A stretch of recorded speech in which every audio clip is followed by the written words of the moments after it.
Well, I think it was a good tournament for a couple of reasons. I think that we played teams that will simulate what our league looks like.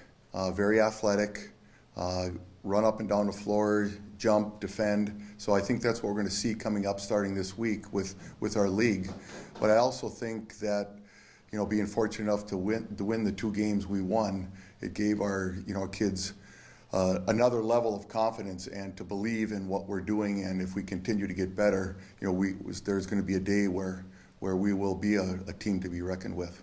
Well, I think the key was number one, we've been working really hard all year long. And I think every situation that these guys are put in makes them a little bit better for the next possession. And I think those are the two keys. We have not had to coach playing hard, and that's a great quality for any team, let alone an inexperienced team. And the fact that they're believing and seeing results when they do it the way that we need to do it to be successful, good things are starting to happen, especially in that second half of the Gannon game. We were basically terrible in that first half. And the guys took it upon themselves to try to do it the way that we've been preaching. They did it, loosened up what was a very good defense, and had some good things happen. And we have to believe in that. We have to continue to do it and get better and continue to take care of the basketball, play hard and defend, and we'll be okay. As we've said, they play hard.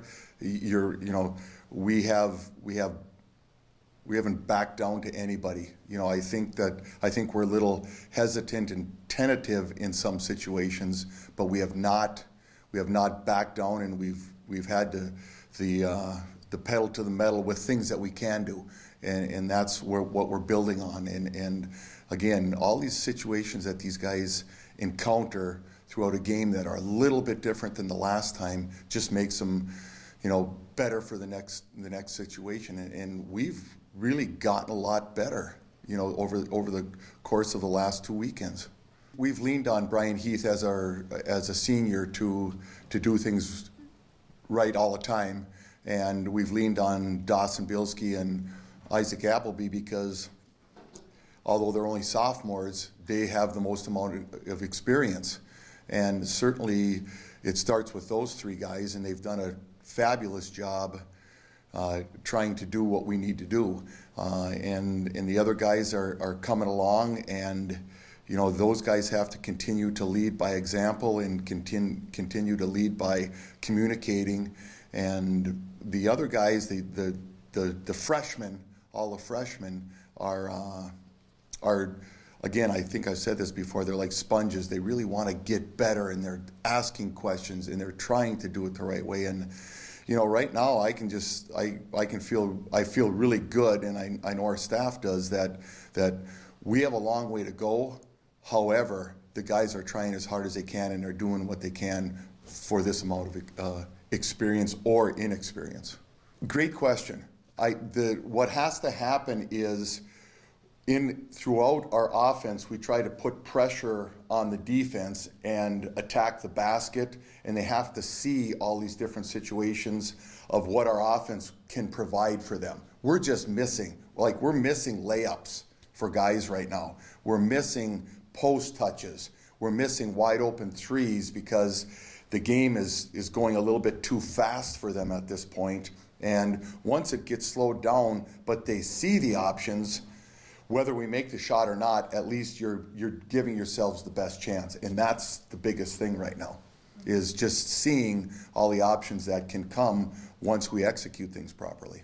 Saginaw's got a 2-3 record, but they've lost to 3 teams that are going to be ranked. They've lost to Bellarmine, who's number 1 in the country. They've lost to Findlay, who last week was number 13, I believe, and Indianapolis is 6-0, and they're going to be ranked this week. So they've played a very difficult schedule. They beat a good Hillsdale team at Hillsdale on Sunday, and they beat Alma pretty soundly in their other games. So they are going to be very formidable. They have some very good young kids also, and returned with their people that are returning, they have some experience and some very good players. So I don't look at them as trying to find themselves. They just have, it's early in the season, and they're gelling right now, and it's going to be a tough game. Northwood is going to be very similar in the sense that they have quite a few returners, but they have a couple of good young players that will add to that experience, that are very complementary players to make them going to be a very good team, especially on their own floor.